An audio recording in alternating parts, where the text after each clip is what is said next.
There we go. Sorry about that. All right, so I'm going to go through the Unit 3 review.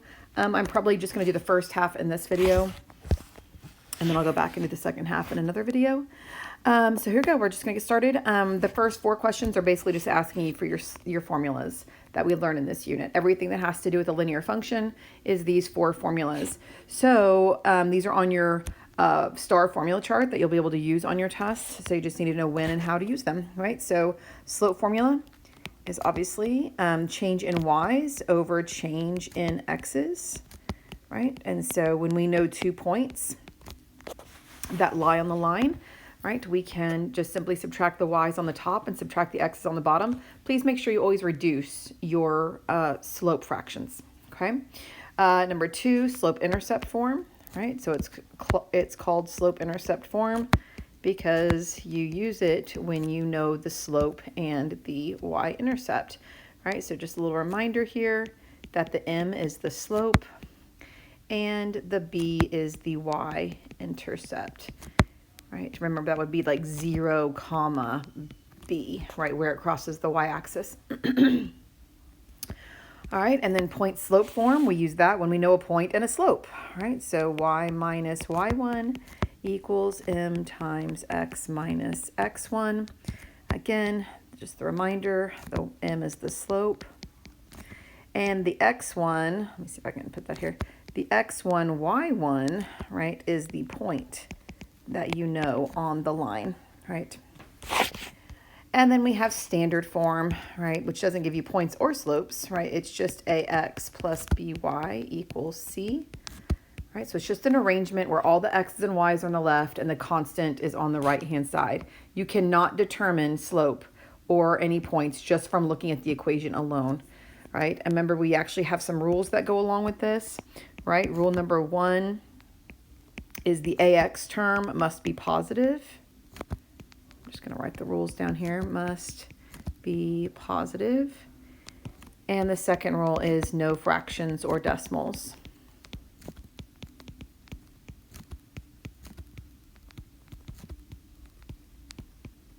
Okay. All right, and again, all that's on your formula chart. You don't have to memorize any of those formulas. You just have to know when and how to use them. All right, so 5 through 9, just a whole bunch of problems on finding slope given 2 points. Well, obviously, if we're given 2 points, we're going to be using that slope formula right there. Right, so every single one of these is going to use that slope formula. So here we go. It does not matter which y you start with. I'm going to start with the second y and go this way, but you can go opposite as long as you start with the same x, with the same point that you started with. So here we go. So 4 minus negative 2. And then, of course, I'm like, oh, a double negative, which is just a big plus sign. And then I have to start with the same point. So negative 3 minus 5. All right, and then we're going to simplify those numbers. Obviously, 4 plus 2 is 6. Negative 3 minus 5 is negative 8. And please don't leave your slope like that. It needs to be a reduced fraction. So, and your calculator will do that for you if you want with the math enter buttons. Right, so that would give me, that's a weird looking 3, right? 6/8 reduces to negative 3/4. And again, you can put the negative, you can keep it with the 4 on the bottom, you can put it up top with the 3, or you can put it out front, right, as long as you only have one negative in your answer. Okay, so that's our first one. All right, next one. Let me change colors a little bit. Here we go. All right, y2 minus y1, so 7 minus negative 5, which again, double negative is a big plus sign, and then 1 minus 1 on the denominator. And if you simplify all those numbers, it's going to give us 12 over 0. And if you try to type that on your calculator, you're going to get an error because you cannot divide by 0, right? So that means our slope is undefined. Please only use the phrase undefined. The only time you ever use that in math is if you are dividing by 0, right? So this is the perfect time to use that term. All right, next one. All right, we're just doing the same thing over and over again. So here we go, negative 6 minus 2, and then 4 minus negative 3. I got another double negative, which changes to a plus. All right, I'm going to clean up those numbers. -6 minus 2 is -8, and 4 plus 3 is 7. And that doesn't reduce, so I'm just going to box that up and be good with it right now. All right, next one. All right, so this one we have 8 minus 8 on the top and 9 minus 7, which is going to give us 0 divided by 2. And 0 divided by any number is 0. Again, you can type that in your calculator and it'll tell you it's 0. It's not the same thing as undefined. That's when you divide by 0. Right? If you're dividing into 0, then the slope is just 0. All right, and then the last one. Here we go. -2 minus 2, and then 3 minus 2. So that's going to give us -4 on top over 1, which I'd be totally fine with you leaving it like that. Or if you just want to write it as -4, then that would be great too. I take either one. All right, so that's using our slope formula. All right, next up is it says find the rate of change. Right? Please remember, rate of change is slope, right? That is the definition of what slope tells us. It's the constant rate of change of a line. So anytime you see something ask you to find the rate of change, right, you're just finding the slope. Now these are tables. So if you want to, you can, if you love the slope formula, like what we just did on 5 through 9, you are more than welcome to just pull out 2 points. Like this would be the point 1, 60. This would be the point 3, 90. So if you want to just pull out 2 points from the table, then you're right back to what we just did on 5 through 9. That is totally fine. There's absolutely nothing wrong with that. That is perfect, right? However, when I do a table, if they're telling me it's linear, which they are because it says find the rate of change, which means they're all linear and have a slope, then I'm just going to use the table and not have to actually set up a formula.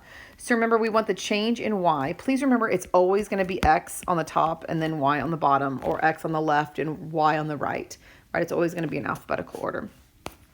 So I just want to ask myself, how do the y values change? Well, obviously 60 to 90, I'm adding 30.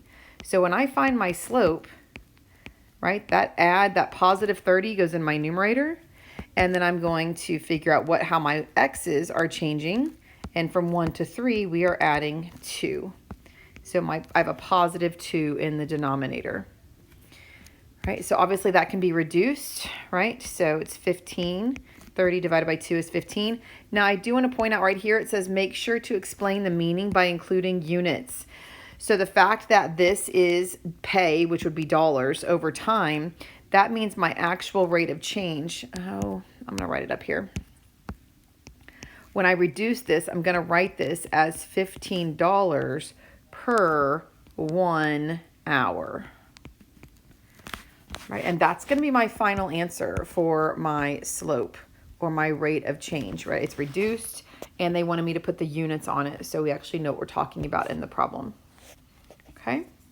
All right, over here, we're going to do the exact same thing. So our slope, our rate of change, right? The change in y's. So we're talking about money here. So we're obviously going up 4. So that will be our numerator. And then our change in x's, we are going up by 2 right here. All right, so clearly we're talking about dollars per taco, and 4 over 2 reduces to 2 over 1. So it's $2 per 1 taco. Right, y's over x's. All right, next up, looks like we're talking about altitude and time. All right, so let's see. Our change in y's. We started at 1,000 feet and we're going to 820. So it looks like we're subtracting 180. So our slope's going to be negative. And we're going down 180 feet for every 9 seconds. Actually, let me keep my color coding going on. So we're adding 9. Excuse me. And that will reduce, right? Negative 180 divided by 9 is negative 20. So if I want to keep my units, though, it's negative 20 feet per 1 second. So something is decreasing its height by 20 feet per second. It's moving pretty quickly. All right, and then the last one, hands and fingers. This is kind of a weird problem, but that's okay. So our slope, again, change in y's. So we always want to do our y's first. So it looks like we're adding 25. So that's going to be our numerator. And then the x's are changing by plus 5. So that positive 5 is going to be our denominator. And of course, 25 divided by 5 is 5 over 1, and it's 5 fingers per 1 hand. My goodness, I should hope so. All right, so just using the table, right, to find your constant rate of change or your slope, right, those are synonyms of one another. All right, number 14 and 15 are talking about direct variation. So this was the very last thing we talked about in Unit 3, right? So remember direct variation. Let's just have a little quick review about that. Direct variation means that the graph is passing through 0, 0. It's proportional. Your x's and y's are proportional because it's going through 0, 0. And if it goes through 0, 0, that means the equation can be written in terms of y equals kx, where the k is just the slope, right? But they call it a constant of variation when it's direct variation. So they're just being fancy. Right, so basically we need to know if these equations go through 0, 0, essentially. So in order to know that, I need to know what my y-intercept is. So I'm going to put these in y equals mx plus b form and see what the y-intercept is. Because y equals mx plus b is the only way I'm going to figure that out. So here, let me put a little note to the side here. Y equals mx plus b. Right, so we're going to convert into y equals mx plus b form. So remember, that means to get the y by itself. Right, here's the y right here. We need to get him all by himself. So the first thing that we need to do is we need to add this 2 to the other side. Right, so we're moving the minus 2 to the other side. So that's going to give us 4y equals 8x plus 4. And then we're almost done. We're still trying to get this y by itself, and that y is currently getting multiplied by 4. So we're going to divide every term by 4. Right, and so that's going to end up, obviously, these 4's cancel because that's the whole point, is to get the y by itself, right? So we're going to end up getting y equals 8 divided by 4 is 2x, and 4 divided by 4 is 1. So this is the equation y equals 2x plus 1, which means that this guy has a y-intercept of positive 1 and not 0, 0. So I'm going to put a little note here. So not going through 0, 0. Right? So if it's not going through 0, 0, this is not direct variation.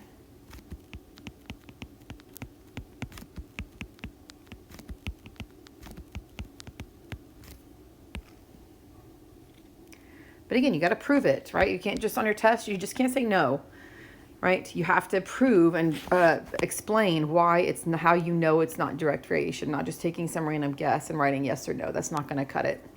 Okay? All right, let's go over here. 5x minus y equals 0. Currently, this is in standard form. I don't like that because I can't really tell a lot from standard form. So I am going to put him in y equals mx plus b form, just like we did on the last problem. So that means we're going to solve for y. So we are solving for this y right here, which means we need to move that positive 5x to the other side. And the only way to move a positive 5x is to subtract it. And so that is going to leave us with negative 1y equals, and of course 0 minus 5x is just negative 5x. But you're not done because we still have to divide by that understood negative 1, right, to get the negative to cancel. And so y equals positive 5x. And you'll notice that is totally in y equals kx form. There is, if you wanted to, you could put a plus 0 on the end. So he is passing through 0, 0. So yes. right? This is direct variation. This is direct variation. And then it says, if yes, give the direct variation equation, and that y equals 5x is it, right? That is of the form y equals kx, which means he passes through the origin. So that is our answer. All right. Another couple of, no, it's another direct variation question. So here we go. Excuse me. The number of cookies you need varies directly with the number of people at the party. Now, don't forget, we talked about this a lot in class. Whenever you see the phrase varies directly, whatever is written in the front, the number of cookies, that is the y, because y varies directly as x. So number of people is the x. Right? It's kind of like the statements that we've been doing all unit that says y depends on x. This is kind of the same thing. It's just y varies directly with x. So you have to know that the y is always mentioned first in those types of sentences. Okay? So it says if you need 12 cookies for 3 people. Okay, well, 12 cookies. Again, I know I'm going to kind of write all this down. You don't have to be this specific, but I know x is number of people and y is number of cookies because of that whole conversation that we just had, right? So on this sentence right here, right, where it says, let me highlight right here, if you need 12 cookies for 3 people, right, that means that 3 people, 12 cookies, right? So that's your x and y. How many cookies would you need for 200 people? All right, well, the first thing we need is the constant of variation, which again, remember, is the k in the y equals kx. So remember, k, which is essentially slope, is just y divided by x. All right, so we're going to take our y value of 12, and we're going to divide by our x value of 3, and that's going to give us 4. So k equals 4, which means 4 cookies per person, essentially, right? So our direct variation equation is y equals 4x, because all you have to do is write the y equals kx equation. And then remember, we talked about this a lot in class, right? As soon as you know an equation, I can either give you an x value and ask you to solve for y, or I can give you a y value and ask you to solve for x, right? We can do anything we want with that y equals 4x equation. So then we want to answer the final question that says, how many cookies would you need for 200 people? Well, people, remember, is the x, so they're giving you the x, right? So y equals 4 times x is people, and they're telling you 200. So that means that our solution for that particular y would be 800. So 800 cookies, which makes perfect sense because the constant of variation is telling you that you're getting 4 cookies per person, right? So if there's 200 people and there's 4 cookies per person, then proportionally we should have 800 cookies. All right, I feel like I talked that one to death a little bit. Here we go. The number of bunnies varies directly with the pounds of carrots one needs to feed them. All right, so that means that the number of bunnies varies directly. So number of bunnies is the y. And pounds of carrots. Oh, I need a little more wiggle room over there. There we go. Pounds of carrots. There we go. All right, so now I know who's my x and who's my y. All right, if 20 bunnies, okay, that's y, require 15 pounds of carrots, that's x. How many pounds of carrots would we need for 100 bunnies? Okay, well, they told you it's direct variation, which means we can find the k value by dividing the y by the x, because again, remember, it's just slope. So the y is 20 bunnies, 15 pounds of carrots, and so that is going to reduce, excuse me, to 4/3, right? And so that's our constant of variation, or the k value, 4/3, which is the slope. So that means our equation is y equals 4/3 x, which basically means for every 4 bunnies, you need 3 pounds of carrots. Okay. All right, now that we know the equation, we can answer any question we want. It says, how many pounds of carrots would 100 bunnies need? Well, 100 bunnies, that's the y value, right? So in our equation, we're going to plug 100 in for the y, and then we'll solve for x, right? If there's 100 pounds of carrots, how many bunnies will that feed? So we're going to solve this equation. You can solve it a couple different ways. I'm just going to go ahead and divide by 4/3. You can multiply by 3 and then divide by 4 if you want. But I'm just going to go ahead and divide by 4/3 on both sides. And that is going to give me, please make sure you use the fraction mode on your calculator. All right, but that's going to give us 75. And we want to make sure we label that pounds of carrots, right? And actually label the final answer there. All right. This next section, find the x and y intercepts of each. Be sure to write them as points. All right, so remember, I'm going to do a little, I'm going to go off to the side over here, a little box. Just a little refresher about what x and y intercepts are. So remember, your y-intercept is where it crosses the x-axis. So that means that the x value is always 0. And you're finding the y when x is 0. And then for the x-intercept, it's the opposite, right? Where you cross the x-axis, you're finding the x when the y value is 0. So anytime you want to find an x or a y-intercept, you can, oh, sorry about that. You can just plug in a 0 in for the opposite variable and solve for the variable that you're looking for. Okay, so let's go do that really quick over here. Now, luckily, these first two, these are classic standard form, and that's totally when you would use x and y intercepts, right? So here, I'll do the y-intercept first, not for any particular reason. So when I want to find the y-intercept, right, that means x equals 0. There we go. All right, now that means that we're going to plug in. I'm just going to, you don't have to show all this work necessarily. I'm going to plug a 0 in for the x, right? That's all that means. What is y when x is 0? So I'm literally just going to plug in a 0 for that equation. I'm going to rewrite the entire equation, right? And I'm going to set x equal to 0. And the cool thing about this is 2 times 0 is just 0. So that whole x term just disappears. And now I'm just left with this cutie little one-step algebra equation that I can just solve in my head, right? I'm going to go ahead and show my math, though. I need to solve for y, which means I need to divide both sides by -3, right? Which is going to give me y equals -6.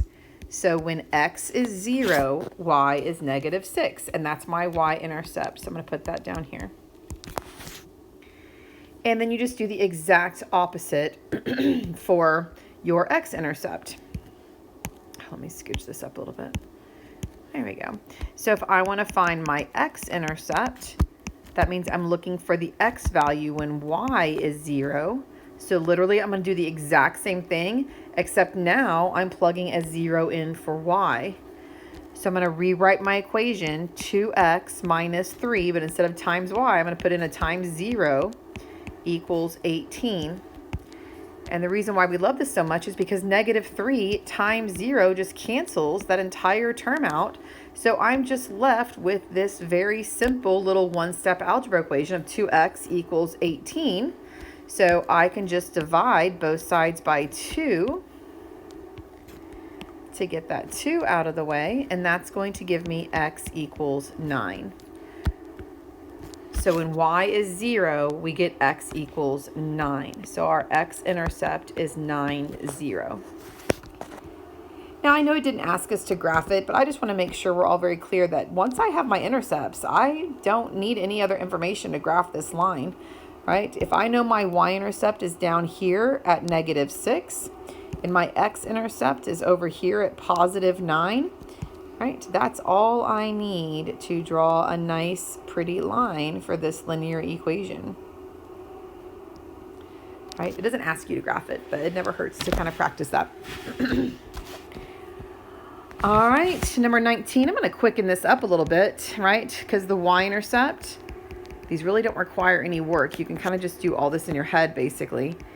All right, so here we go. This is like what we did in class, right? If I plug a 0 in for x, just think about it, right? That would actually cancel out that whole term right there. So I'm just left with 5y equals 15. Let me scooch this down a little bit.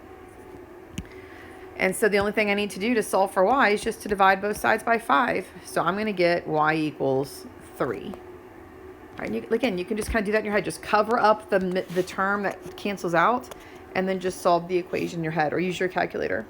All right, so there's my y-intercept, and then my x-intercept, right, is what is the x when y is 0.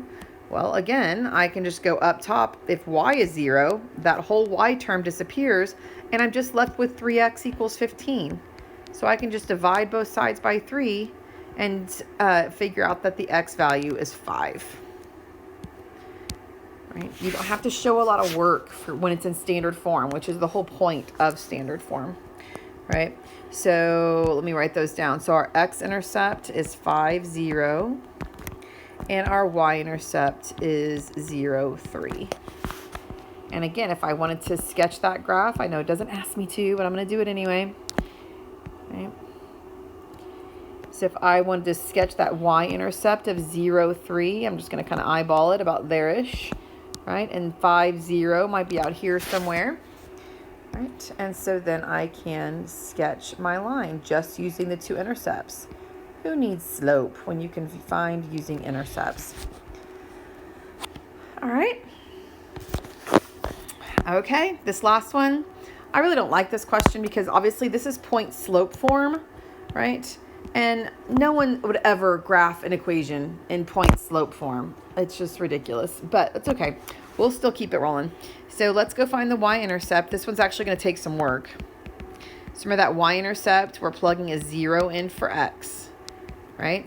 So I'm going to rewrite this entire equation, y plus 7 equals 2, parentheses, 3 times 0 minus 1. So it's kind of a mess. And you're going to have to solve this for y. Right? So just remember your PEMDAS rules. It's nothing too crazy. I'm just going to simplify my parentheses first. So 3 times 0 is obviously 0. And 0 minus 1 is just going to be negative 1. So I'm just going to kind of take this one step at a time. So my parentheses, if I type that in, I'll just get negative 1. And then I'm going to do the math here, right? 2 times negative 1. So I'm going to bring down my y plus 7. Obviously, 2 times negative 1 is negative 2. And the only thing now I need to do to get the y by itself is subtract the 7. Right, let me cross those out. And so we're going to get y equals negative 9. All right, so it took a lot more work. Again, no one would ever use point slope form. This isn't even really point slope form, but to find intercepts. That's just silly, but it's just more practice solving equations. So there's nothing wrong with that. So our y-intercept is 0, negative 9.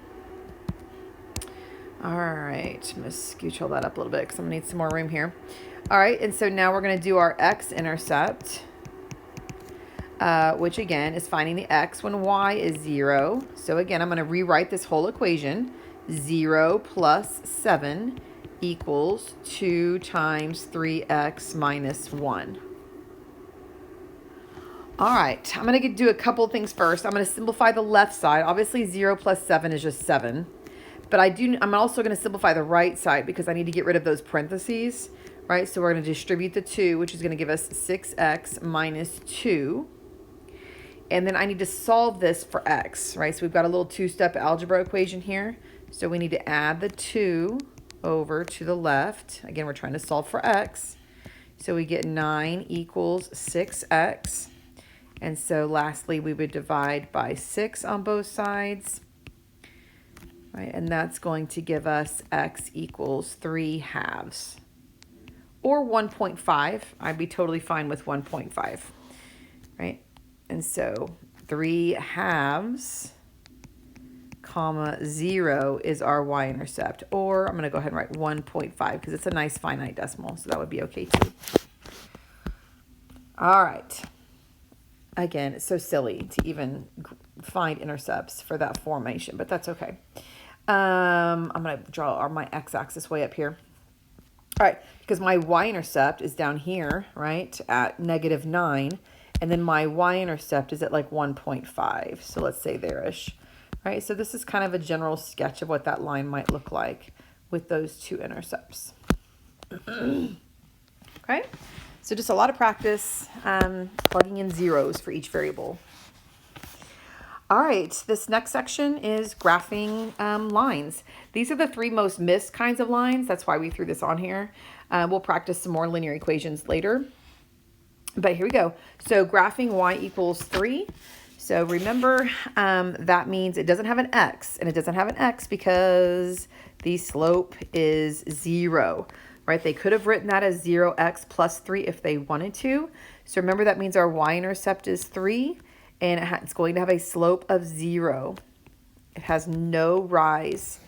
Plus, remember, it has no x, right? This equation right here has no x in it, which means the line can't cross the x-axis if there's no x variable, right? So we know it has to be a line that runs parallel to the x-axis and will never cross it, okay? Number 22, y equals x.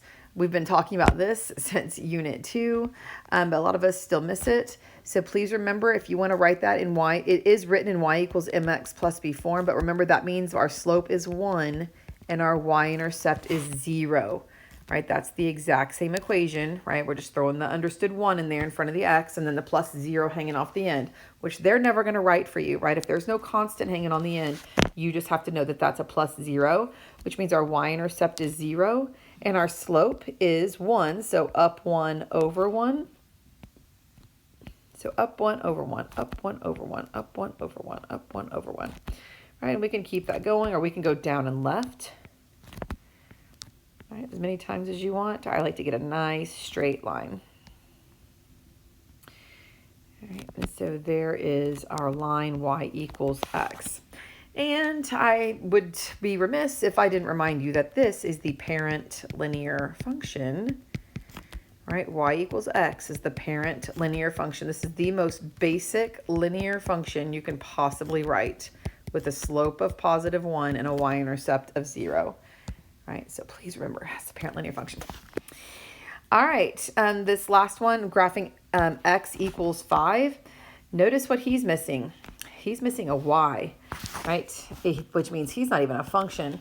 So if he's missing a y, that means he can never cross the y-axis, which means he must be running parallel to the y-axis because he is only crossing the x-axis at 5, and he's only allowed to have points that have x values of 5. Right? So just a little reminder, right? This is not a function, right? A function has to have a y in it, and this one does not. He's not a function. He doesn't cross the y-axis. He fails the vertical line test, right? And of course, his slope is undefined. Undefined slope, right? Which is why we can't write the equation in y equals form, because the slope doesn't even exist, okay? So x equals numbers, right? Those are vertical lines. All right, number 24, create an equation of a line with an undefined slope. Oh my gosh, we just talked about this on number 23, right? So remember, undefined slope means it's not a function, right? And so this has to be a vertical line. All right, and so you can say any equation. It has to be, anytime it's a vertical line, it's going to be x equals some number. It can be any number you want. Right, but that's always going to be the equation of a vertical line. X equals some number. So I'm just going to make something up. I'm just going to do x equals 3 is going to be my vertical linear equation.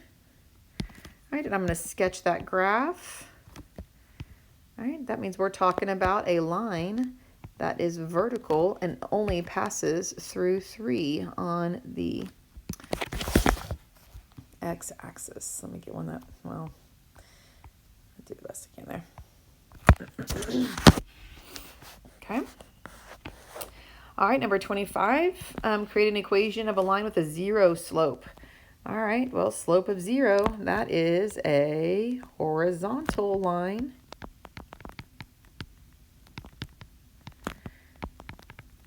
All right, much like number 21 there. And so horizontal lines are always going to be the equation y equals just some number because the slope is 0, so the x term just kind of disappears. All right, so I'm just going to make up a number, like let's say y equals -4. Just making up any y equals equation. But of course, if I want to graph that, there's my x and y axis, -1, -2, -3, -4.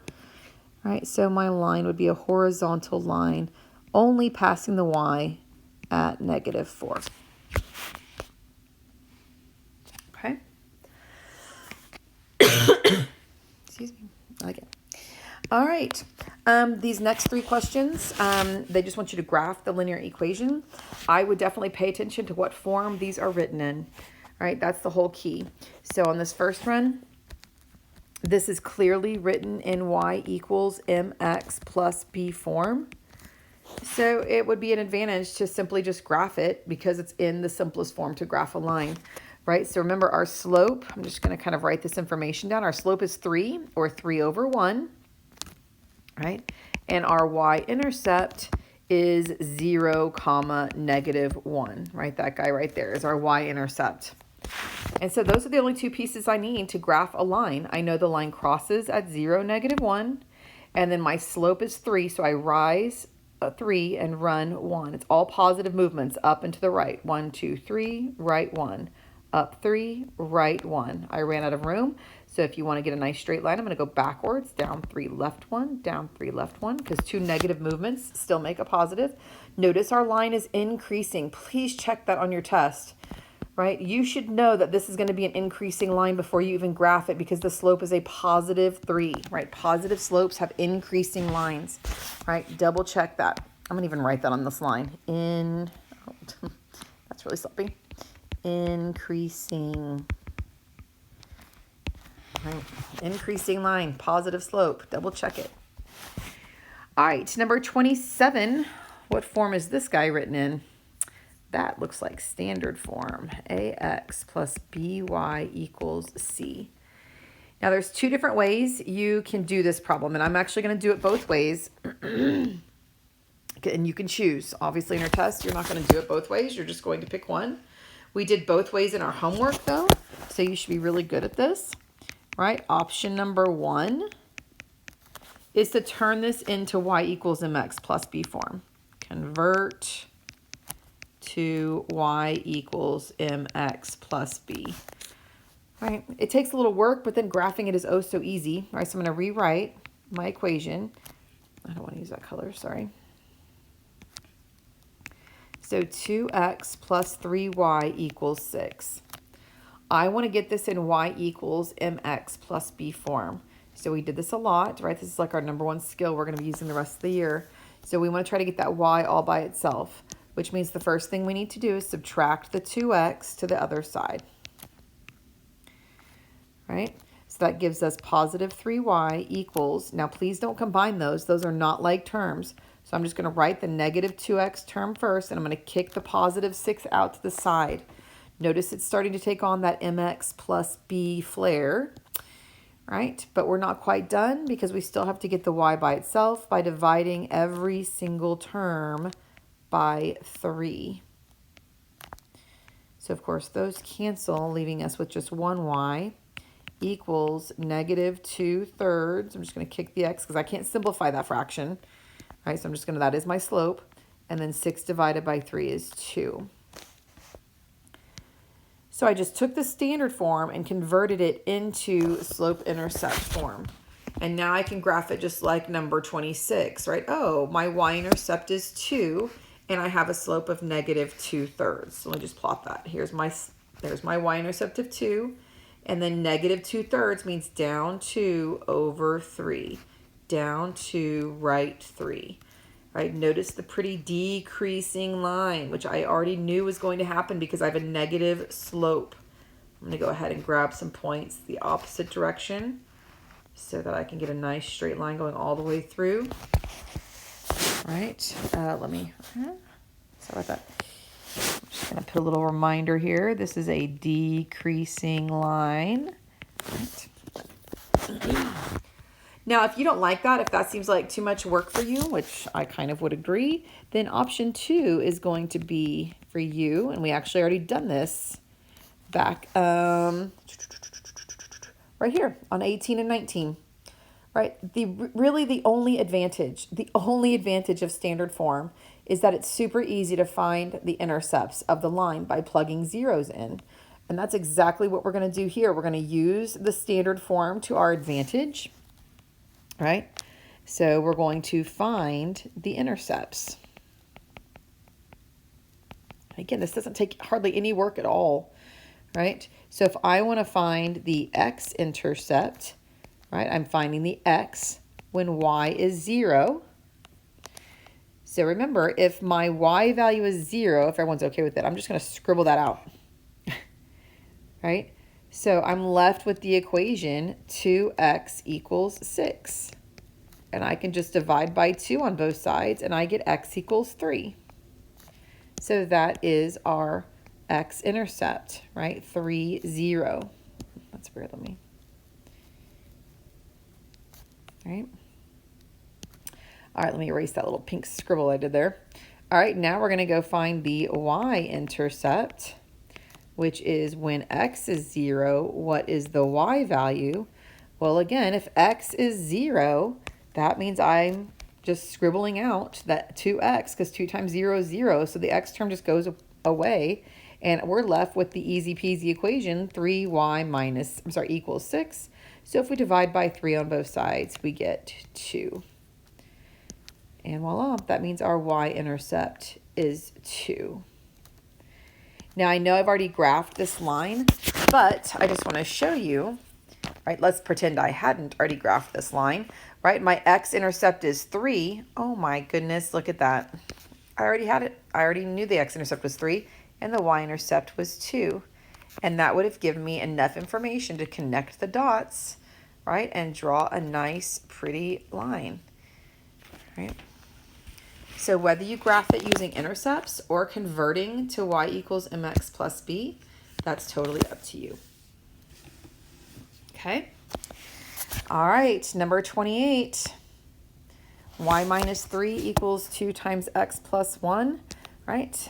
Please notice that this is point slope form.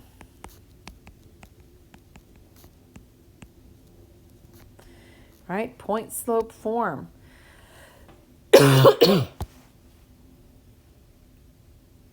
Actually, let me actually write the point slope form since I did that on the other ones. Y minus y1 equals m times x minus x1. Now, there's 2 options on this one as well. So which one you do is completely up to you, but I'm going to run through them both really quick. Option number 1 I'm going to make is the easiest one, right? Option number 1 is to actually use your use point slope to find the point in the slope. This is totally what I would do. So clearly the point is your x1, y1, right? So our x1, right? The only way it becomes a positive 1 is if I plug in a negative 1 behind the minus sign in the formula, right? And then my y1, right, is clearly positive 3. So I'm just plucking the point, the x1, y1, out of the equation, and I can also pluck the slope. The slope is clearly positive 2, or 2 over 1. All right, so as long as you recognize that it's point slope, and you're like, oh, that means my point is negative 1, 3, and my slope is 2, and I can graph it. I don't have to do any work. So negative 1, 3 is right here. A slope of 2 means up 2 over 1, up 2 over 1, right? And voila. I don't actually, when you recognize what form it's in, It's so much easier to just do what the form is telling you, right? If it's point slope form, then just find the point and the slope. If it's standard form, find the intercepts. If it's slope intercept form, find the slope and the intercept, right? We have these three forms for a reason. Now, option number 2 is doing more work. But again, I know a lot of people are probably going to be more comfortable with option number 2. Option number 2 is to convert to y equals mx plus b. If that's your jam and you love y equals mx plus b so much that you just want to convert everything into that form, then that's totally fine with me, right? So y minus 3, let me just write my equation down again, right? So if it's in point slope form and I want to convert it into y equals mx plus b form, remember it's the same 2 steps every time. Step number 1, distribute to get rid of the parentheses. So I'm just going to bring down my y minus 3 equals. So 2 times x is 2x, and 2 times positive 1 is positive 2. And then, of course, to get the y all by itself, I need to add the 3 over, which could only be added to the 2's because like terms, you know. And so we get y equals 2x plus 5. And now that I know the line is y equals 2x plus 5, well, again, I can be like, hey, that means my y-intercept of 5.